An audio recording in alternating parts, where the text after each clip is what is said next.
hum of the carrier's bridge was steady until a quiet civilian woman stepped inside, jotting notes in a leather-bound journal.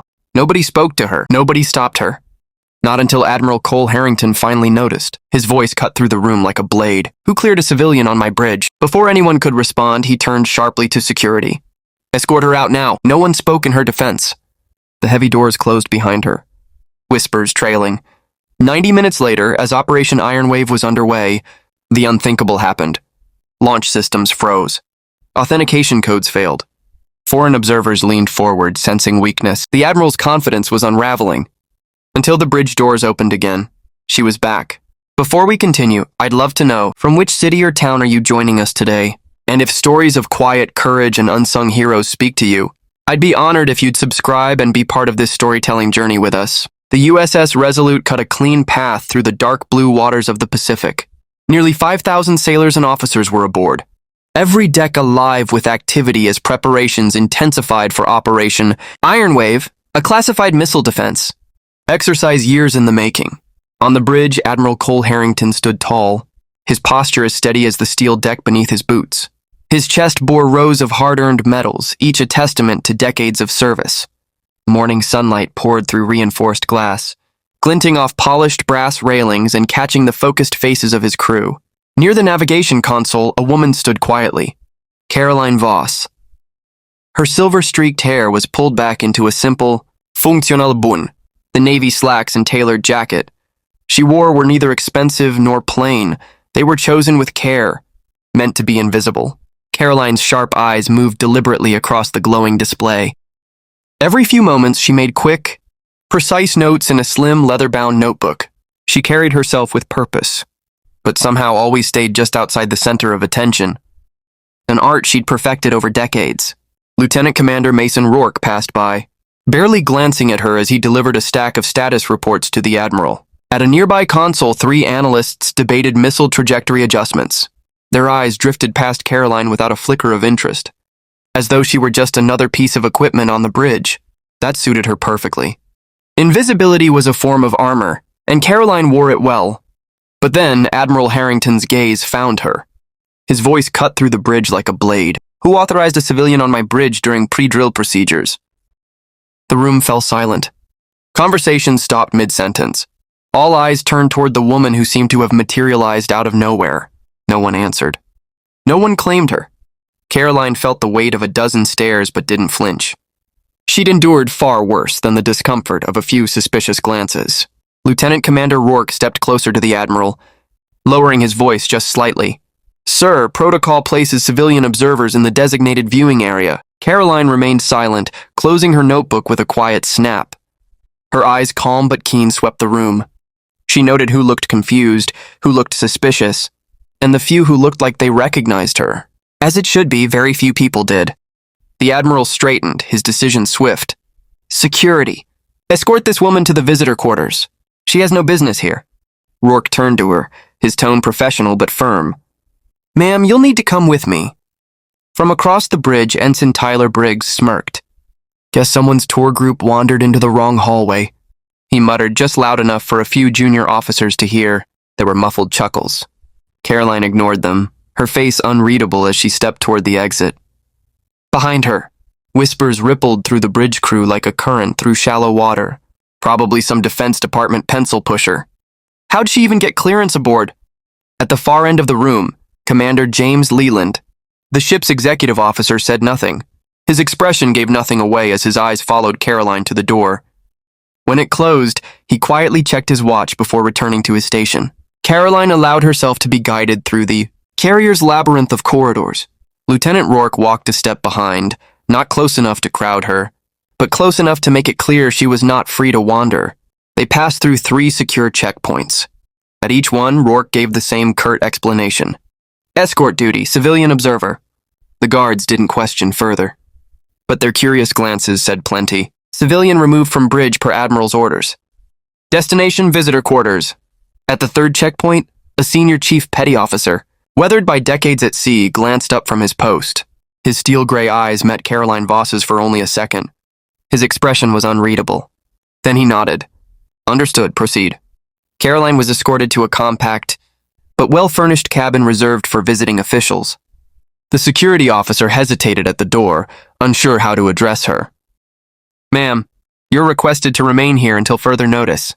If you need anything, the internal comm system is available." Caroline gave him a polite nod, her voice carrying a quiet authority that made him unconsciously square his shoulders. "Thank you, Lieutenant. That will be all." The door closed behind him. Caroline checked her watch. 90 minutes until Operation Ironwave began. Everything was unfolding exactly as planned, including her removal from the bridge. She had counted on Admiral Harrington's strict adherence to procedure. Sitting at the small desk, she reopened her leather-bound notebook. Her earlier bridge observations were reviewed line by line. Each detail was methodical, calculated. Turning to a fresh page, she began writing a series of letters and numbers in precise, deliberate handwriting. Once finished, she tore out the page, folded it, and slid it into the inside pocket of her jacket. Then she waited. 87 minutes. Later, right on schedule, there was a soft knock at her door. When she opened it, the senior chief from the checkpoint was there. His stance casual, voice low. "Director, it's time." Caroline nodded, stepping into the corridor. They walked with quiet purpose, bypassing crowded main hallways in favor of narrow service passageways. Few personnel crossed their path, and those who did simply nodded to the chief, asking no questions about his companion. "Status?" Caroline asked as they approached the bridge. "Phase 1 complete," the chief replied. "System lockdown initiating in 3 minutes." "Good," Caroline said softly. Back on the bridge, the atmosphere had shifted. In Caroline's absence, the room had become a stage for power and politics. Representatives from 4 allied nations stood in the observation area, uniforms crisp, expressions unreadable. The presence of General William Ashford from the Joint Chiefs underlined the importance of the exercise. Large digital displays tracked the positions of 16 naval vessels spread across thousands of miles of ocean. Operation Ironwave commencing in 3 minutes, announced Lieutenant Sarah Keating from Communications. Her voice calm, professional. "All stations report ready status." Admiral Harrington stood at the command position, shoulders squared, voice steady, his earlier irritation seemingly gone. "Begin authentication sequence." At her console, Keating's fingers flew over the controls. "Authentication protocols initiated, sir." She paused, her brow furrowed. "Sir, protocols are cycling but not accepting command codes." A subtle ripple of tension passed through the bridge. Commander Nolan Briggs joined her at the station, scanning the data. His voice was measured, but there was a hint of unease. "Redundancy systems also unresponsive, Admiral." Admiral Harrington's voice remained firm. "Override with emergency protocol." "Scarlet 7. The computer's calm female voice echoed across the bridge. "Access denied." The first flicker of concern touched the Admiral's face. A shadow of concern crossed Admiral Harrington's face. "Try it again," he ordered. At the communications station, Lieutenant Sarah Keating repeated the process. Her keystrokes were deliberate, each movement echoing in the tense silence of the bridge. "Access denied." General William Ashford stepped forward, his expression a mask of neutrality but his eyes sharp. "Admiral, if your flagship can't execute basic launch protocols in a controlled simulation, operational readiness is going to be questioned." Around the observation deck, foreign military delegates exchanged discreet glances. The South Korean attaché leaned to his counterpart, whispering quietly. His colleague gave a grave nod. The optics were exactly what Caroline Voss had anticipated. America's advanced naval technology, stalling at the worst possible moment. Admiral Harrington's jaw tightened. "Run my personal override authorization." Keating quickly entered his code. The display cycled for 3 long seconds. Then the rotating authentication icon froze. "Access denied. System lockdown initiated." Near the rear of the bridge, the senior chief, petty officer, the same one who had escorted Caroline earlier, slipped in quietly amid the growing chaos. Few noticed as he just as quietly stepped out again. But Commander James Leland did. His eyes tracked the chief's departure. Slowly, he slipped a hand into his uniform pocket and withdrew a sealed envelope. Glancing at the timestamp printed across its surface, on the navigation display, an unusual symbol flickered for less than a second. A circular emblem, a stylized eye at its center. Blink and it was gone. "This is beyond embarrassing, Admiral," General Ashford said quietly. "This is a strategic failure in front of Allied observers." For the first time, Harrington's composure cracked. I want every systems analyst on this carrier in here now. And get Pacific Strategic Command on the line." Before anyone could move, the ship's computer interrupted with chilling precision. "Communications restricted. Sovereignty verification required." Silence swept the bridge. They were cut off. In front of international observers, the United States had lost command of its own systems. "What the hell is happening?" Harrington demanded, his voice now edged with controlled anger. "Sir," Commander Leland's voice was steady but measured. "All automated defense systems are in standby. Manual overrides are unresponsive." The Korean attaché leaned toward the American diplomatic officer. "Perhaps this demonstration was premature," he said carefully. The words were polite, but the criticism was unmistakable. "Use the emergency channel. Direct line to Pacific Command," Harrington ordered.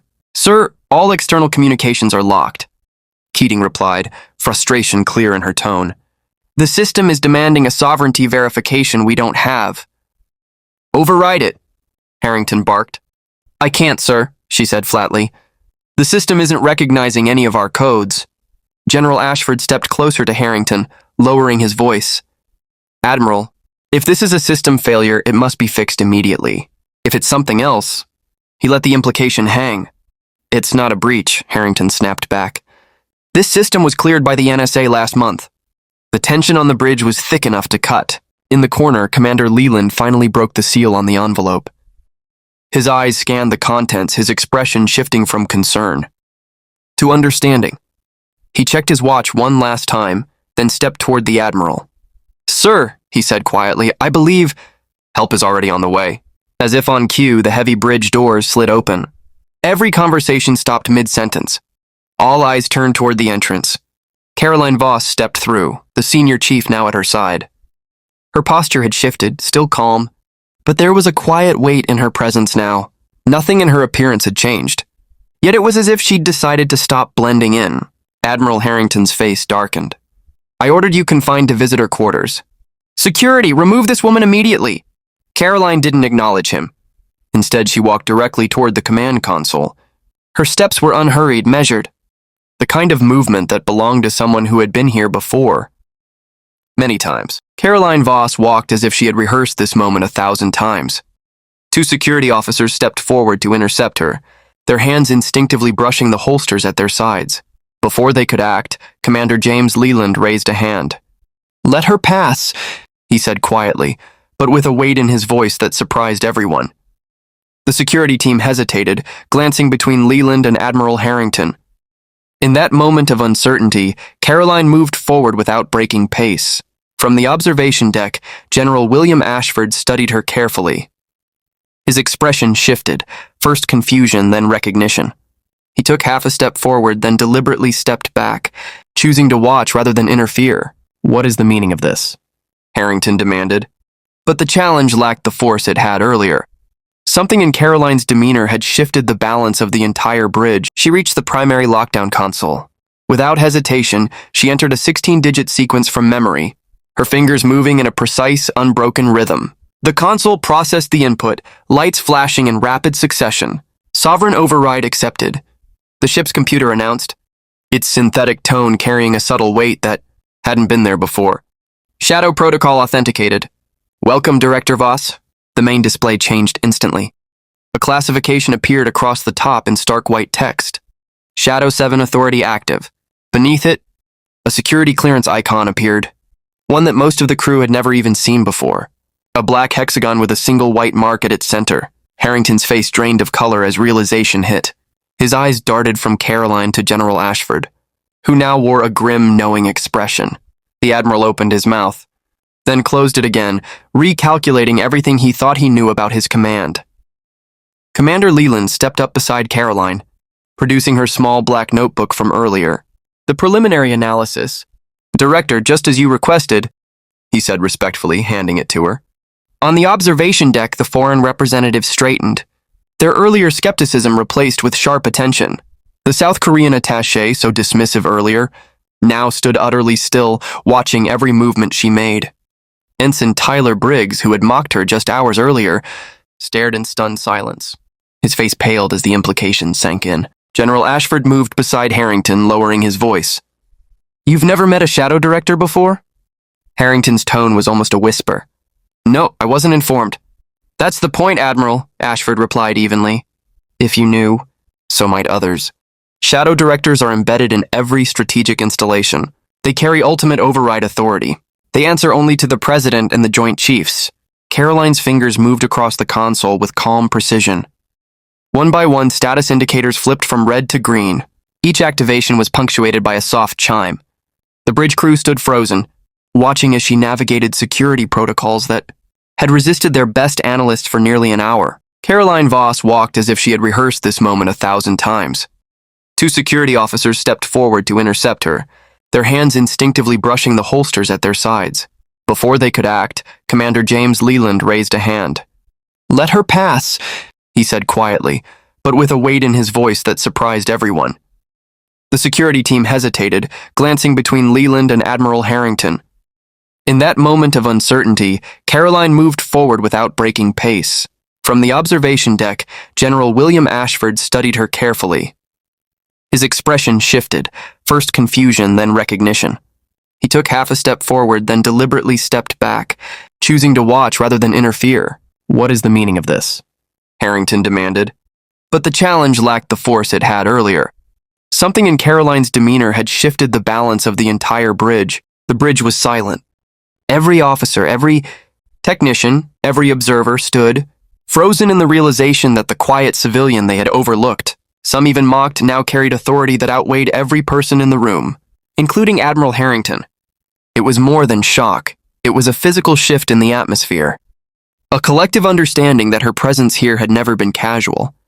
General William Ashford cleared his throat, his voice low but respectful.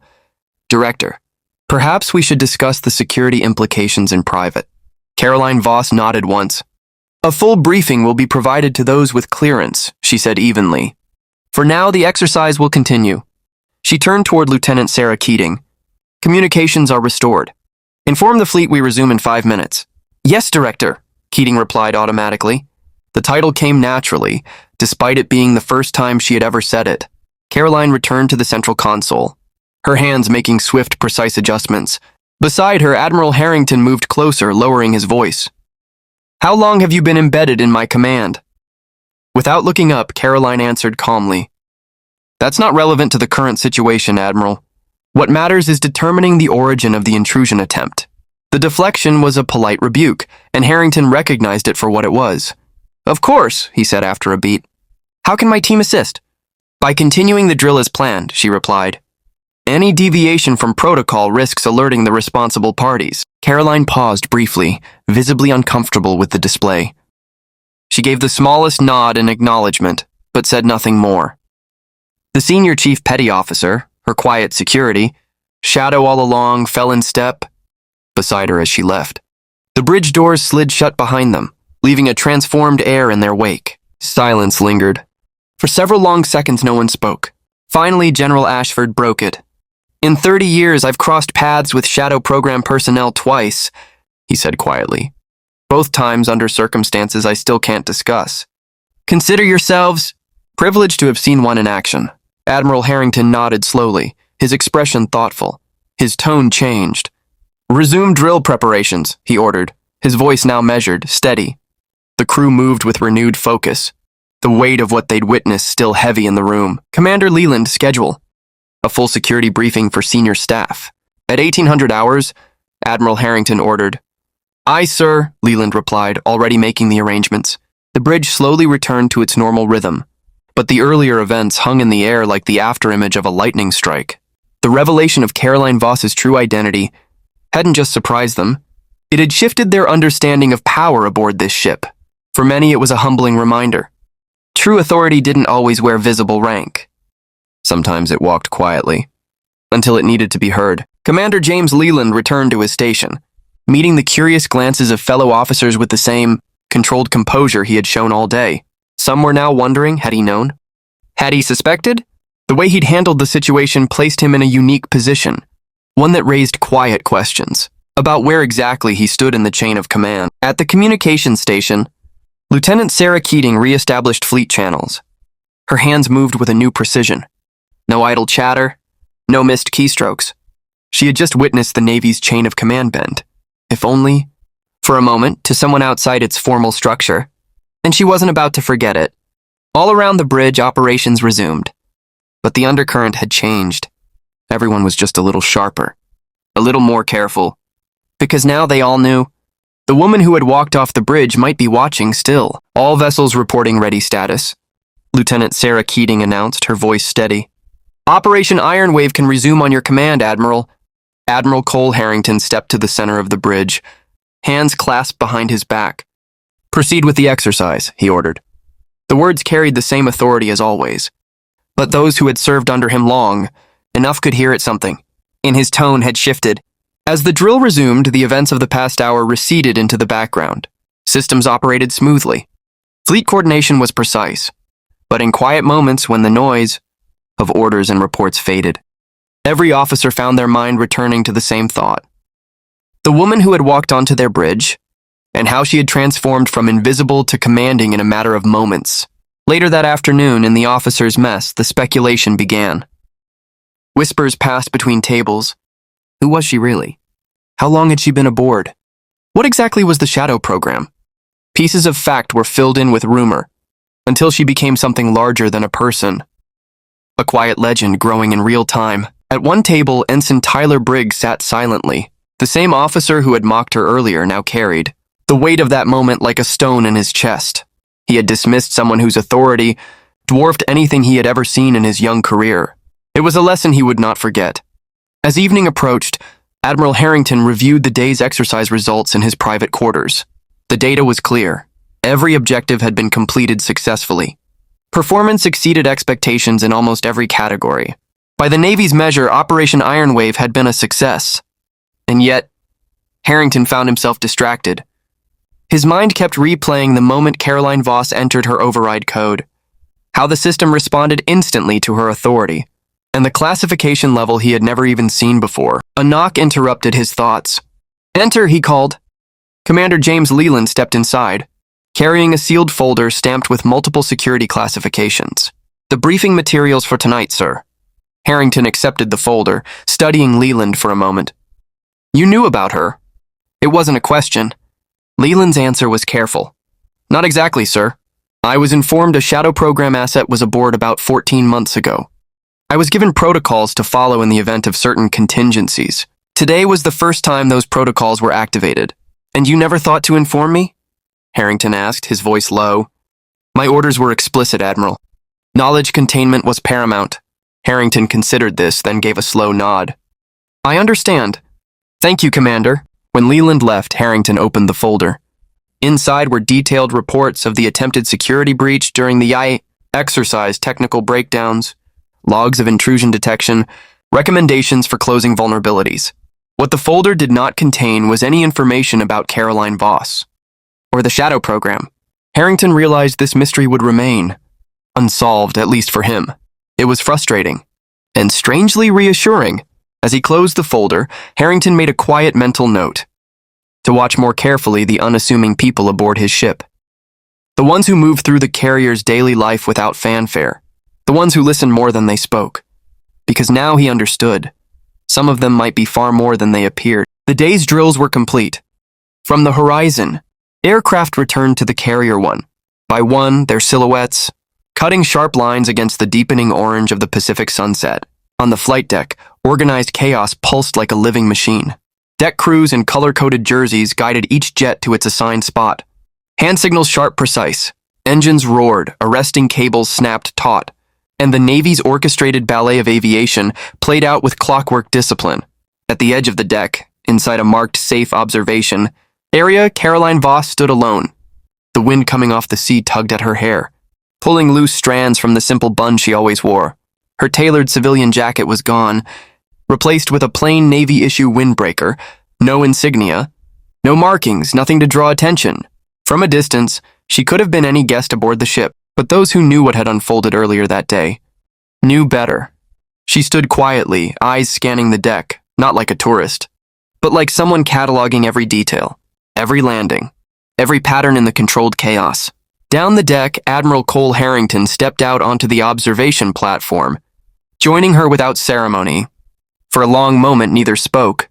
both watching an FA-18 make its final approach. Its arresting hook caught the wire perfectly. Engines screamed, then wound down, the aircraft guided forward by deck handlers.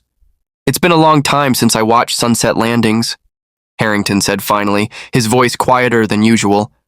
Caroline's eyes stayed forward. "They're a reminder, Admiral. How much precision is required to keep something this massive moving smoothly?" Harrington gave a short nod. There was more in her words than the flight deck, he knew it. Another jet screamed overhead, catching the cable perfectly. Harrington turned his head slightly toward her. "You'll be leaving us soon, I take it?" Caroline didn't look at him. "When my work here is done," she said simply. Her eyes followed the aircraft taxiing into position. But her mind was clearly on a broader horizon. Another jet screamed overhead, catching the cable perfectly. Harrington turned his head slightly toward her. "You'll be leaving us soon, I take it?" Caroline didn't look at him. "When my work here is done," she said simply. Her eyes followed the aircraft taxiing into position. But her mind was clearly on a broader horizon. The sun dipped lower, the deck lights beginning to glow against the fading light. Harrington studied her for a moment, then decided against the dozen questions sitting on his tongue. She had given him enough answers for one day. In the shadows beyond the deck lights, the senior chief petty officer, her quiet shadow since the morning, waited. His posture relaxed but attentive. Caroline glanced his way, then back toward the Pacific. Whatever her next move was, it wouldn't be here. The Pacific wind pressed hard against the deck, tugging at Caroline Voss's standard-issue Navy windbreaker. It was the only concession she made to the harsh conditions, worn over simple civilian clothes that still told nothing about her. Her presence had been noticed by the deck crew. Glances lingered. Questions were quietly exchanged. Word about the morning's events had already traveled the length of the carrier. She stood at the edge of the flight deck's designated safe zone, eyes following each approach, each landing. The roar of engines and the snap of arresting cables blended into a familiar rhythm. Every few moments, she made a quiet note in the small black notebook that never seemed to leave her hand. It looked like she was recording technical observations. But she was also aware, acutely, that someone was approaching from behind. Admiral Cole Harrington stepped up beside her, his uniform crisp despite the long day. For a long moment, they said nothing. The sky was painted in deep orange, streaked with the fading sun. Below them, a hornet caught the wire perfectly, the carrier shaking with the weight of precision. When a brief lull came, Harrington spoke without looking at her. "How long have you been on my ship?" "3 years, Admiral." Harrington turned, unable to hide his surprise. 3 years, he repeated almost to himself. "I've seen you before." "In the wardroom, the library." Caroline allowed the faintest smile. That was the idea. Harrington asked the question that had sat with him all day. "Why wasn't I informed of your presence? Of your authority?" Caroline's tone was calm, steady. Someone has to be the last line of defense. Someone without a uniform, without formal rank, whose authority stays invisible until the exact moment it's needed. "The shadow program," Harrington said slowly. "I've heard the rumors." Caroline's answer was simple. "Best they stay rumors, Admiral." For the first time, Harrington really saw her. Not just the quiet civilian presence he'd occasionally passed in the passageways, but the steel beneath. The discipline that allowed her to live in the shadows for years while keeping his command, safe in ways he hadn't even known. "Thank you for your service, Director." Caroline gave a small, genuine smile, the first he had seen from her. "Just doing my job, Admiral." Like everyone else on the ship, as they walked back toward the island superstructure, the deck crew paused in their work. No words were spoken, but their posture said enough. They stood a little straighter. Eyes followed her with quiet respect. The story of the morning's events had already spread, growing in the telling, but the essential truth remained. The unremarkable woman walking past them carried an authority most would never understand. Caroline acknowledged the respect with simple nods, her demeanor unchanged. There was no triumph in her expression. If anything, she looked faintly uncomfortable with the attention. At the hatch, Harrington paused. "Will you be staying aboard after we return to port?" "My assignment here is complete," Caroline replied. "A replacement will be designated." Harrington gave a single nod. He knew better than to ask who or when. "Will I be told who's replacing you?" Admiral Cole Harrington's question carried a hint of curiosity, though he already knew the answer. Caroline Voss gave a faint smile. "What do you think, Admiral?" Harrington nodded. "Of course not." He hesitated, lowering his voice slightly. "Is there anything I should know before you go?" Caroline's reply was calm, matter-of-fact. Your command is solid. Your crew is well trained. Your security protocols held up under stress, and your leadership is respected. Those are the things that matter. As for the breach attempt, it's being tracked. You'll be briefed on anything you need to act on. They stepped inside the carrier's interior. The sudden quiet was a stark contrast to the relentless roar of the flight deck. Sailors moved through the narrow corridors, snapping to attention as the Admiral passed. But now, their eyes followed Caroline. The quiet civilian no one had noticed for years was suddenly the person everyone was trying to figure out. Caroline acknowledged them briefly, just enough to be polite, never slowing her pace. "The Shadow Program," Harrington said as they walked. "How many of you are there?" Caroline didn't break stride. "Enough. We're placed where we're needed. Critical bases, infrastructure, government facilities. All of you operating without recognition? Recognition would ruin the purpose, Admiral. Our effectiveness depends on staying invisible." They reached a junction where their paths would split. Harrington to the bridge for final operations. Caroline to wherever her orders sent her next. They paused. Harrington spoke first. "I owe you an apology for this morning. If I'd known—" Caroline cut him off gently. "You acted exactly as you should have. Security protocols exist for a reason. You saw an unauthorized civilian on your bridge and responded. That's the correct response. It's not something to apologize for, it's something to be proud of." Harrington considered this for a long moment, then nodded. "Still, I regret how it played out." Caroline smiled faintly. "This isn't the first time I've been escorted off a restricted deck, Admiral, and it won't be the last. It's part of maintaining the cover." A young lieutenant rounded the corner, hesitating when he saw the two speaking. "Excuse me, Admiral," the officer said. "Commander Brooks requests you on the bridge. The final drill reports are ready." "Tell him I'll be there shortly," Harrington replied. The lieutenant nodded, his eyes flicking, once curiously toward Caroline, before disappearing around the corner. "Duty calls," Harrington said.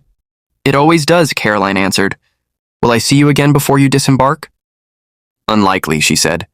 "I prefer to leave the way I arrived, quietly." "Then this is goodbye, Director Voss." Caroline extended her hand, a rare formal gesture for someone who spent her life avoiding notice. "It's been an honor serving aboard the USS Sentinel, Admiral." "The honor was ours," Harrington said, shaking her hand. "Even if we didn't know it." With that, she turned down the passageway. Her posture shifted, shoulders lowering, pace relaxing, presence shrinking.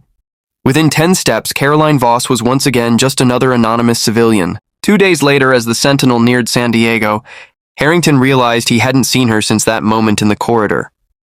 A few discreet questions confirmed what he suspected. A civilian matching her description had been logged as disembarking, in the middle of the night, while the ship was still 30 miles offshore. She'd left by helicopter, listed under priority transport. No further explanation was given, and Harrington knew better than to ask. She had departed exactly as she said she would, without ceremony, without recognition. It was, he thought, the perfect exit for someone whose entire career was built on being unseen. Until the exact moment she was needed. During the post-deployment briefing with his senior staff, Admiral Cole Harrington made no mention of Caroline Voss or the Shadow Program. Instead, the conversation stayed squarely on the official record. Operation Sentinel's operational successes, lessons learned, and the readiness steps needed for their next deployment. When Commander Brooks presented the security assessment, there was only a single bland line. "System authentication anomaly detected. Resolved through redundancy protocols." The understatement was surgical. Harrington caught himself smiling faintly at the choice of words, a detail that went unnoticed by most in the room. As the briefing ended and his officers filed out, Harrington's gaze lingered on their faces. He found himself studying each one with a new awareness. Which of them might be the next embedded shadow operative? Would it be someone already aboard? Or would they arrive quietly during the next rotation in port? Would he even know? The question stayed with him as he wrapped up the deployment. Reports were signed. Equipment logs finalized. Shore leave requests approved. But in quiet moments, his thoughts returned to the image of Caroline Voss on the bridge, typing in that override code with steady precision, while a room full of senior officers stood frozen. 6 months later, during a routine security inspection while the USS Sentinel was in dry dock at San Diego, Harrington noticed a new face among the civilian tech contractors. A younger man, unremarkable features, moved like someone who'd been aboard 1,000 ships and 1,000 rooms. without leaving a single ripple. But his eyes, that quiet watchfulness, Harrington now recognized instantly. Their paths crossed briefly on the hangar deck. The man nodded respectfully. "Admiral." Harrington returned the nod without slowing his stride. "Carry on." The man's answer was calm. "Always, sir." No further words were exchanged. None were needed. In his quarterly report to Fleet Command the following week, Harrington slipped in one simple sentence.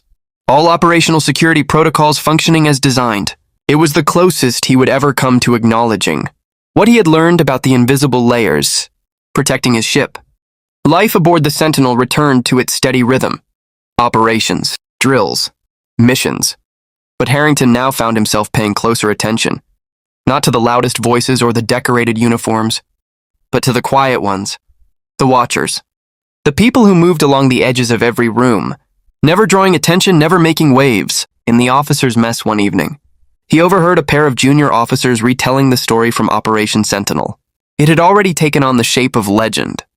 In their version, the mysterious woman who'd walked onto the bridge was a covert agent, maybe CIA, maybe something higher, someone with unlimited authority, and a clearance no one could touch. Harrington didn't correct them. Let the myth grow. The truth he'd learned was simpler, and far more profound. The most effective guardians didn't wear stars on their collars. They didn't stand in the spotlight or demand recognition.